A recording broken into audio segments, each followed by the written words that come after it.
What if I told you one photograph was taken at the exact moment a spiritual master left the world through meditation? This is one of the most famous images ever captured, the meditation pose of Swami Vivekananda. It was taken during a lecture in London, where he was speaking about Maya, the illusion of the world. His words were so powerful, so intense, that the audience couldn't hold back their emotions. Many were moved to tears. But something unexpected happened next. In that charged moment, Vivekananda had a vision of his guru, Sri Ramakrishna, who gently said, Naren, it is too much for them. Naren, the name he was called as a child. Hearing this, Vivekananda immediately withdrew from the intensity of the moment and entered a deep state of meditation. Right then, that iconic photograph was taken, a moment where speech ended and silence became the message. Moral: true power isn't just in what we say, it's in knowing when to pause, reflect, and connect within. Because sometimes silence can teach more than words ever could. What would you do if people insulted you because they thought you belonged to another race? Would you quickly correct them to protect your reputation? Or would you choose dignity and compassion instead? This remarkable incident from the life of Swami Vivekananda reveals the true meaning of human equality. Let us listen to the story of Swami Vivekananda in America. During his travels in the United States, Swami Vivekananda became widely known for his powerful speeches and inspiring personality. Wherever he went, people gathered to hear him speak. One day, as Swamiji stepped off a train at a railway station, a large crowd welcomed him warmly. Among them was a Negro porter working at the station. The porter approached Swamiji with excitement and admiration.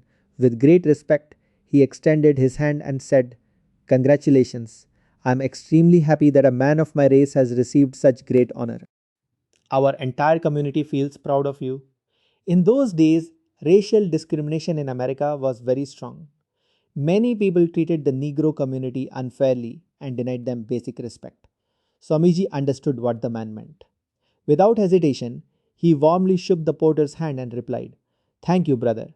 He never corrected him, he never said, I am not from your race. To Swamiji, the porter was not someone from a different race, he was simply a fellow human being. But this was not the only time such a situation occurred. In the southern parts of the United States, Swamiji was often insulted, humiliated, and even refused entry into hotels because people assumed he was a Negro. Even then, he never protested, he never tried to explain that he was from India. One day, a Western disciple who witnessed these incidents asked him with curiosity, Swamiji, why don't you simply tell them that you are from India? Then they would treat you differently. Swamiji looked at him and replied firmly, What? Rise at the expense of another? I did not come to this earth for that. For Swamiji, true greatness meant uplifting others, not gaining respect by putting someone else down. Moral of the story: true dignity comes from respecting all human beings equally. Great people do not rise by lowering others, they rise by recognizing the same divine worth in everyone. What if the most noble act of humanity came from the person society respected the least?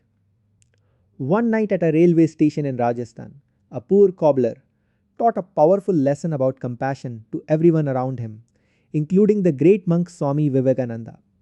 Let's hear the experience from words shaking Swami Vivekananda. A true sannyasin lives freely, like a flowing river. He does not belong to any place. Sometimes he sleeps near a burning ghat, sometimes in a king's palace, and sometimes at a simple railway station. Yet he remains content everywhere. Such was the life of Swami Vivekananda. During one of his journeys through Rajasthan, Swamiji stayed for a few days at a railway station. People soon heard that the great monk was there. They gathered around him with countless questions about religion, life, and spirituality. From morning until night, Swamiji patiently answered every question. One day passed, then another. Soon 3 days and 3 nights had gone by. Swamiji was so absorbed in guiding others that he forgot about himself. He had not eaten anything, he had not even taken a sip of water. Yet the crowd never thought to ask if he had rested or eaten. On the third night, when the crowd finally left, a poor man approached him quietly. With deep concern in his voice, he said, Swamiji, I have been watching you for 3 days. You have been speaking continuously and helping everyone, but you have not eaten or drunk anything. This pains my heart. Swamiji looked at the man with gratitude. To him, this man appeared like God himself. He gently replied, My child, will you please give me something to eat? The man hesitated. Swamiji, I am a cobbler. I have baked some bread, but I have touched it. How can I offer it to you? If you allow, I can bring flour and lentils so you may cook for yourself. But Swamiji smiled kindly. No, my child. Please bring the bread you have prepared. I will gladly eat it. The cobbler became nervous. In those days, strict caste rules existed. He feared punishment if the king learned that a man of his caste had fed a monk, but his desire to serve was stronger than his fear. He rushed home and soon returned with freshly baked bread. When Swamiji received it, his eyes filled with tears. He saw not poverty, not caste, only pure love and kindness. He thought to himself, how many such noble souls live unnoticed in the huts of our country? But the story did not end there. Soon a few well dressed gentlemen saw Swamiji eating the bread given by the cobbler. They became upset. Swamiji, they protested, it is improper for you to accept food from a man of such low caste. Swamiji listened calmly. Then he spoke with firm compassion. For 3 days you kept me talking without rest. Not one of you asked whether I had eaten or slept. Yet this man, whom you call low, noticed my hunger and offered food with love. He looked at them and asked, Can you overlook the humanity he has shown and still call yourself superior? The men had no answer. Moral of the story: true greatness is measured not by caste, status, or wealth, but by compassion and humanity. Often, the noblest hearts are found among the humblest people. Have you ever seen someone stand up to injustice even when they were just a child? This is the story of a boy who refused to bow his head, even when the world tried to break him in a school. In old Calcutta, young Naren, who would one day become Swami Vivekananda, sat quietly in his classroom. One of the teachers there was feared by everyone. His temper was violent and his punishments were brutal. One morning, as he was beating a student mercilessly, Naren felt a surge of shock and disgust, and out of sheer nervousness he laughed. That single laugh enraged the teacher. He stormed toward Naren, grabbed him, and began beating him. Promise you will never laugh at me again, he shouted. But Naren refused. The teacher's anger grew. He seized Naren by the ears, lifting him off the bench. One ear tore, and blood began to flow. Yet, even through the pain, Naren's spirit did not bend. With tears of fury in his eyes, he cried out, Do not pull my ears. Who are you to beat me? Don't touch me again. Just then, Pandit Ishwarchandra Vidyasagar entered the room. Seeing the scene, he immediately intervened. Naren told him everything. Still trembling with anger, the school launched an investigation and strict measures were put in place to stop such cruelty forever. When Naren's mother heard the story, she begged him not to return to that school. But the next morning, Naren walked back into class as if nothing had happened. His ear took time to heal, but his courage, it was unshakable. Moral of the story: true strength is not the absence of fear or pain, it is the refusal to surrender to injustice. No matter your age, size, or circumstance, stand firm, speak up. Courage begins the moment you decide that wrong will never be stronger than right. A curious boy broke the rules, not to rebel, but to discover the truth. What he found changed his life forever. Let's hear the story of world shaking Swami Vivekananda's childhood. As a boy, Narendra, later known as Swami Vivekananda, was fascinated by truth, not tradition. One day, he saw people of different castes smoking from separate hookahs at his home. Even a Muslim friend had his own. Narendra wondered, why can't people share? What happens if you break caste rules? So he boldly took a puff from every hookah. Nothing happened. No thunder, no curse, no death. Just then his father walked in and asked, What are you doing? Narendra replied, I wanted to see what happens if I break caste. And look, nothing happened. His father laughed, proud of his son's fearless curiosity. Another time, an old man warned him not to climb a champaka tree, saying a ghost lived there and would break his neck. Narendra waited until the man left and climbed the tree again. His friend panicked, but Narendra laughed. If the ghost were real, my neck would have been broken already. Years later, as Swami Vivekananda, he told the world, do not believe a thing just because it's written in a book or said by someone. Find out the truth for yourself. That is realization. What would you do if everyone blamed you for something wrong? Would you stay silent to escape punishment or courageously accept the truth? This is a powerful childhood story from the life of Swami Vivekananda when he was known as Narendra. Come, let us hear the story of Narendra, who later became world shaking Swami Vivekananda. Narendra was famous among his friends for his incredible storytelling. Whenever he began narrating a story, his friends gathered around him, completely absorbed in his words. One day during a short recess at school, Narendra was entertaining his classmates with a fascinating story. His voice was lively and expressive, and the students listened eagerly while the boys were enjoying the story. The teacher quietly entered the classroom and began the lesson. But the students were so engrossed in Narendra's storytelling that they barely noticed the teacher had started teaching. Soon, the teacher heard whispering and talking. He stopped the lesson and looked around sternly, annoyed. He asked the students, tell me, what was I just explaining? The classroom fell silent. One by one, the boys lowered their heads. None of them could answer, but Narendra was no ordinary student. His mind was sharp and focused. Even while telling the story, he had been listening to the teacher's lesson. When the teacher asked him the question, Narendra gave the correct answer immediately. The teacher was surprised. Then he asked, who was talking during the class? Instantly, the boys pointed toward Narendra. The teacher did not believe them. Since Narendra had answered correctly, he assumed he had been paying attention the whole time. So the teacher ordered all the other boys to stand on the bench as punishment. But something unexpected happened. Narendra quietly stood up on the bench with his friends. The teacher looked puzzled.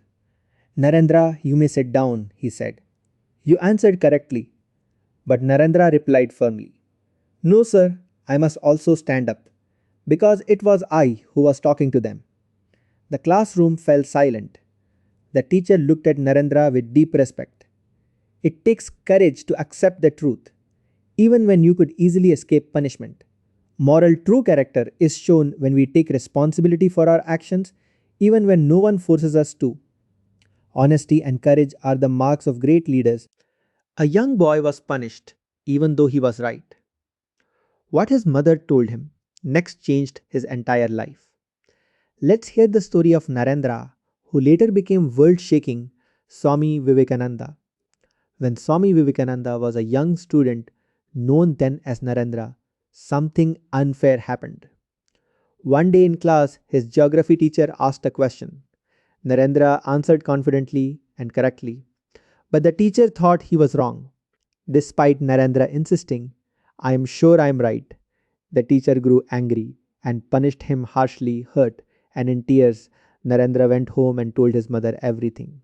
Now, you might expect comfort or anger, but what she said instead shaped history. She calmly told him, my son, why do you worry if you are right? Always follow the truth no matter what happens. Those simple words sank deep into his heart.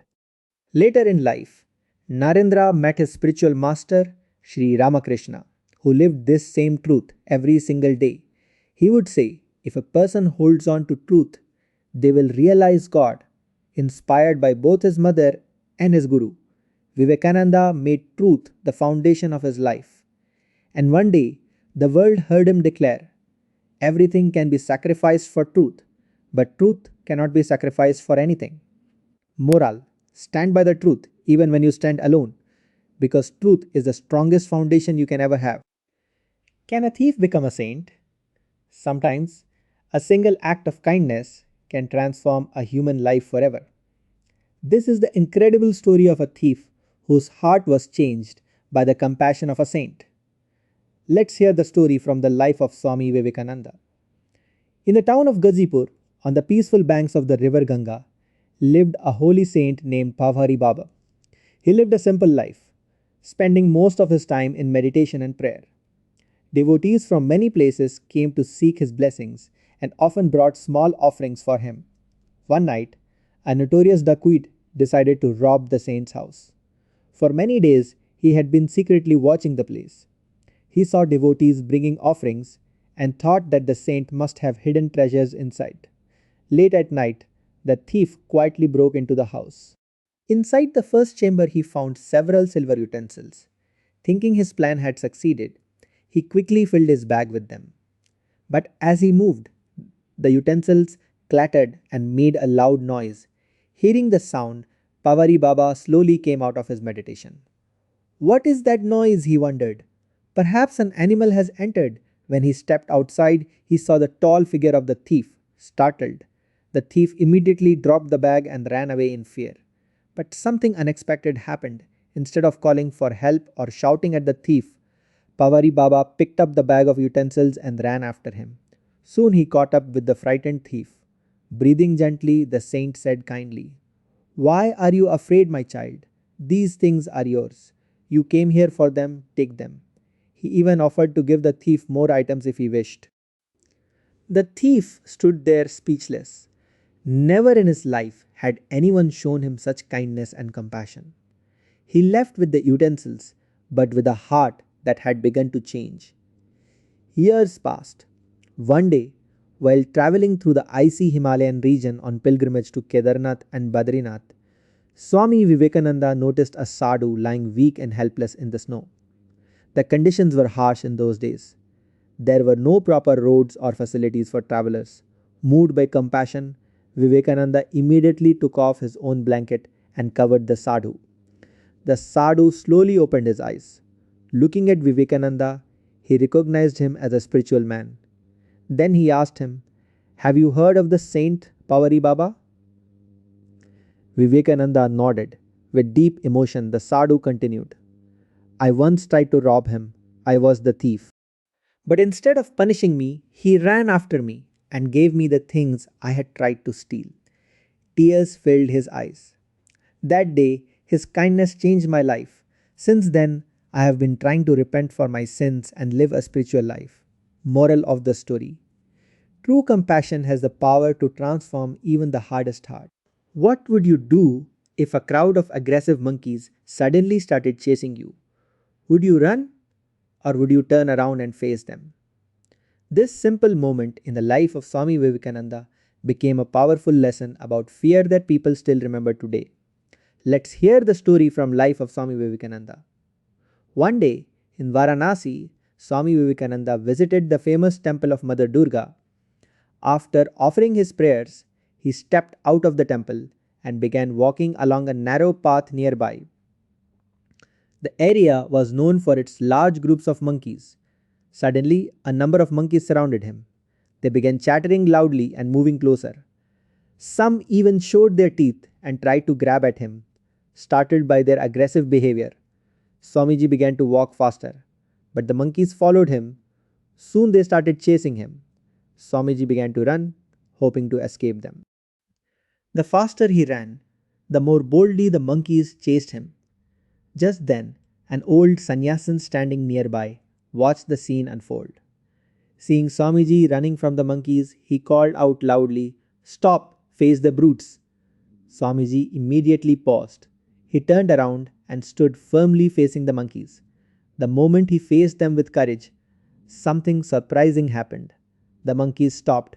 Within seconds, they began to retreat. One by one, they ran away. Years later, Swami Vivekananda often shared this experience with others. From that small incident, he drew a powerful life lesson. He would say, if you ever feel afraid of anything, turn around and face it. Never run away. Moral of the story: fear grows when we run from it, but it disappears when we face it with courage. Running away from problems only makes them stronger. Facing them calmly and bravely is the real path to victory. What gave Swami Vivekananda the power to make an entire audience rise to their feet with just a few words? The answer lies in an ancient principle called Brahmacharya.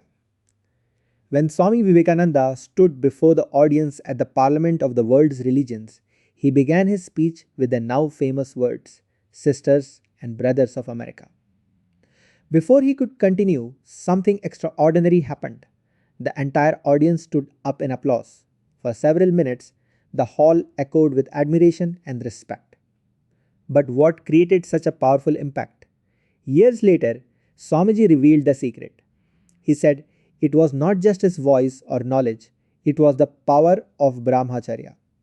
Brahmacharya is not merely physical restraint, it is the complete control and channeling of one's thoughts, energy, and desires toward higher ideals. Swamiji practiced this discipline throughout his life. He trained his mind with intense focus and purity, never allowing it to be distracted by lower impulses. Instead, he directed all his mental and emotional energy toward truth, service, and spiritual realization.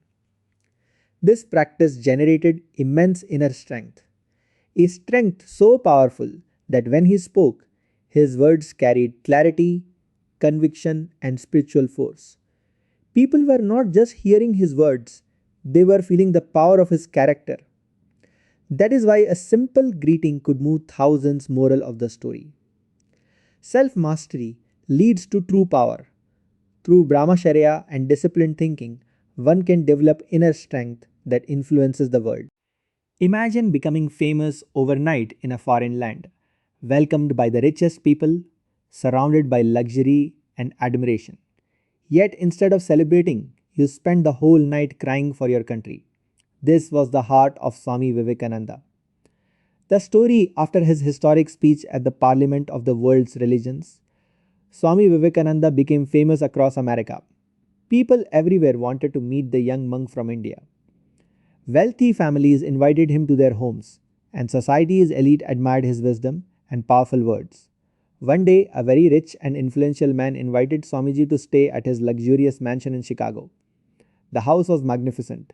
A beautiful room was prepared for him, decorated with elegant furniture, soft carpets, and a bed, more comfortable than anything he had ever seen. The host treated him with great honor and respect. But when night came and Swamiji lay down on the soft bed, something strange happened. He could not sleep. The luxurious bed felt like a bed of thorns. As he closed his eyes, his mind filled with memories of India. The villages, the poverty, the hungry millions struggling for even a handful of rice. The contrast between wealthy America and suffering India pierced his heart. Tears rolled down his cheeks and soaked his pillow. Unable to bear the pain, he rose from the bed and walked to the window. Standing there in the darkness, he looked up and cried out with deep emotion. "Oh, mother, what do I care for name and fame when my motherland remains in poverty? Millions of my people are starving, and here they spend fortunes on comfort. Who will help the poor of India? Who will give them bread? Show me, O mother, how I can serve them." Overwhelmed with sorrow, he fell to the floor, praying for strength to uplift his people. Even at the height of fame, his heart belonged only to India and her suffering masses. Years later, before leaving England, one of his British friends asked him, "Swami, after seeing the power, wealth, and luxury of the West for 4 years, how do you now feel about your motherland?"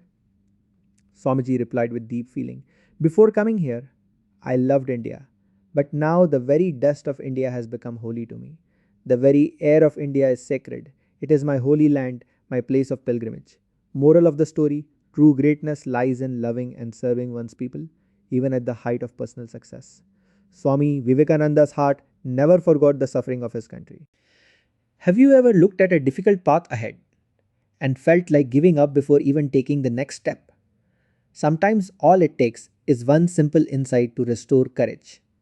This inspiring incident from the life of Swami Vivekananda shows how a few wise words can transform despair into determination. Come, let us hear the story of Swami Vivekananda in Himalayas. During one of his journeys through the majestic Himalayas, Swami Vivekananda was walking along a steep mountain path. The air was thin, the slopes were challenging, and the road stretched endlessly upward. Along the way, he noticed an elderly traveler standing at the foot of a steep climb. The old man looked exhausted and discouraged. His body trembled with fatigue and his face showed deep frustration. Seeing Swamiji approaching, the old man sighed heavily and said, "Sir, how can I possibly cross this path? I cannot walk any further. My chest feels as if it will burst. The climb ahead looks impossible." Swami Vivekananda listened patiently. He did not interrupt or rush to give advice. After a moment of calm reflection, he gently said, "Look down at your feet." The old man looked confused but obeyed. Swamiji continued, "The road that lies under your feet right now is the same road that once stretched before you. Step by step, you have already crossed it. The road that you see ahead will soon also be under your feet." The old man paused and reflected on these simple yet profound words. Suddenly, the path ahead did not seem so impossible anymore. With renewed courage and confidence, he straightened his back and began walking again, one step at a time. Moral: no journey is impossible if we take it step by step. The obstacles ahead will eventually become the path behind us. What if telling the truth could cost you your life? Let's hear the story from the life of Swami Vivekananda. In the late 1800s, when India was under British rule and fear controlled society, most people stayed silent to survive, but not Swami Vivekananda. During a visit to Bangalore in the princely state of Mysore, his wisdom and personality deeply impressed the Maharaja, who invited him to stay at his royal palace. One day, in a gathering of high officials, the Maharaja asked him a simple question: "What do you think of my courtiers?" The room fell silent. Vivekananda calmly replied, "Your Highness has a good heart, but you are surrounded by flatterers. Courtiers are the same everywhere." The Maharaja was taken aback and defended his Prime Minister. But Vivekananda didn't hold back. He said, "The Prime Minister is the one who robs the Maharaja and pays the political agent." The atmosphere grew tense. Later, the Maharaja warned him, "Please be careful, such people could even poison you." But Vivekananda fearlessly responded, "What do you think an honest monk is afraid to speak the truth, even if it costs his life?" And then he declared, "I can never tell a lie." Moral: true courage is not in power or position, it is in standing by the truth, no matter the consequences. What if someone who had never practiced shooting could hit the target perfectly 12 times in a row? This surprising incident from the life of Swami Vivekananda reveals a powerful secret about focus and concentration. The story: during his stay in America, Swami Vivekananda once went for a walk near a river. As he passed by a bridge, he noticed a group of young boys standing there with a gun. They were trying to shoot at eggshells floating on the water below. The shells moved with the current, making them very difficult targets. One boy fired. He missed. Another boy tried. He missed too. Again and again they tried. But none of them could hit the floating shells. Swamiji watched them quietly for a while. Seeing the repeated failures, one of the boys turned to him and said jokingly, "Would you like to try, mister?" Swamiji smiled and accepted the gun. He calmly took aim. Bang! The first eggshell shattered. The boys were surprised. Swamiji fired again. Bang! Another shell broke. He continued shooting again and again. One shot, two shots, three shots. All 12 shots hit the target perfectly. The boys were astonished. They gathered around him and asked with great curiosity, "Mister, how did you do that? Are you an expert shooter?" Swamiji smiled gently and replied, "The secret is very simple." He continued, "Whatever you are doing, put your whole mind on it. If you are shooting, your mind should be only on the target, then you will never miss." He paused and added, "If you are studying, think only of your lessons." In my country, boys are taught to concentrate like this. The boys realized that it was not just shooting skill, it was the power of concentration. Moral of the story: success comes when the mind is fully focused on one thing. When your attention is divided, you miss the target. When your mind is completely concentrated, success becomes much easier. A 10-year-old boy stood in front of a crowd, challenged a stronger man, and shattered expectations with one blow. Let's hear the story from Swami Vivekananda's childhood. When Naran was just 10, he had a passion for Lathi play, a traditional Indian martial art using bamboo sticks. He trained under skilled Mohammedan masters and became remarkably good. One day, at a public gymnastics display, the crowd was losing interest during the Lathi segment. Suddenly, young Naren stepped forward and shouted, I challenge anyone here to cross Lathis with me. The strongest participant, older and bigger, accepted. Everyone thought it was over before it began. But as the sticks clashed, Naren's courage and skill lit up the arena. He moved with precision, dodging and striking. Then, with one swift blow, crack, his opponent's staff split in two and fell to the ground. The crowd erupted in cheers. Naren didn't bask in the applause. He simply stood tall, calm, focused, victorious that day. He didn't just win a match, he proved that true strength isn't in size. It's in spirit, moral. Courage isn't about being the biggest, it's about stepping forward when no one expects you to. Skill, spirit, and boldness can break even the strongest staff.